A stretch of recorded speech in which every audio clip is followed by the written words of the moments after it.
আমাদের মধ্যে এসে উপস্থিত হয়ে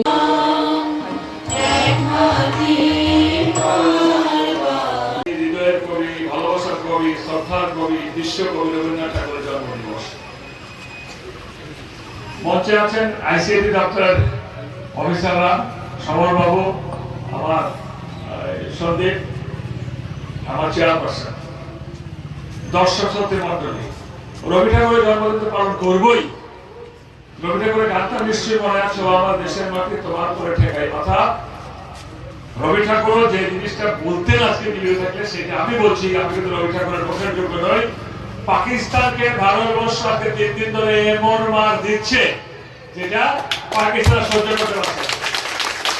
আমি আজকে খুব ভোরবেলা থেকে আমি টিভি দেখছি, খুব ভোরবেলা, সচরাচর দেখি না। পাকিস্তান পতনের মুখে।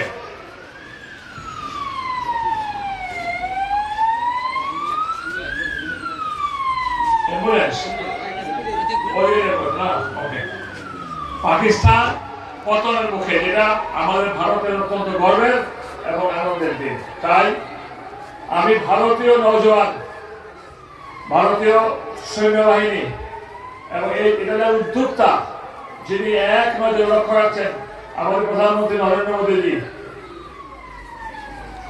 ভারতীয় সৈন্যবাহিনী এবং প্রধানমন্ত্রী নরেন্দ্র মোদীজির জন্য আমরা সকল কাছ থেকে এটা বড় ধরনের হাততালি আশা করি।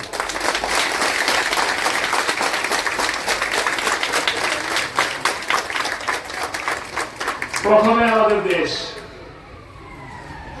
এখন এই দেশে দেশবিরোধী শক্তি আছে, যদিও এটা পলিটিক্যাল প্ল্যাটফর্ম না, আমি এর বাইরে কোনো পলিটিক্যাল কথা বলবো না। দেশবিরোধী শক্তি আছে। রবি ঠাকুরের দেশাত্মবোধক গান শুনতে হবে। আমাদের যাত্রা হলো শুরু, এখন হলো কর্ণধার। আমাদের এই যে ও আমার দেশের মাটি, বাধা দিলে বাঁধবে লড়াই, মরতে হবে নইলে সরতে হবে। রবি ঠাকুরের দেশাত্মবোধক গান গেতে হবে। আজকে শিল্পী দিদিকে অনুরোধ করবো, রবি ঠাকুরের গান তো হবেই, আপনারাও গাইবেন, তোমরাও গাইবে। প্রথম গানটা একটা দেশাত্মবোধক গান দিয়ে শুরু হবে। বাধা দিলে সরতে হবে নইলে মরতে হবে, আস্তে আস্তে নাই, তোমরা দখলে নাই। ঠিক আছে, দেশের মাটিতে হোক, ও আমার দেশের মাটি তোমার উপরে ঠেকাই মাথা, ঠিক আছে? ওকে ওকে, ঠিক আছে, করো। সুতরাং আমার বক্তব্য কিছু বলার নেই।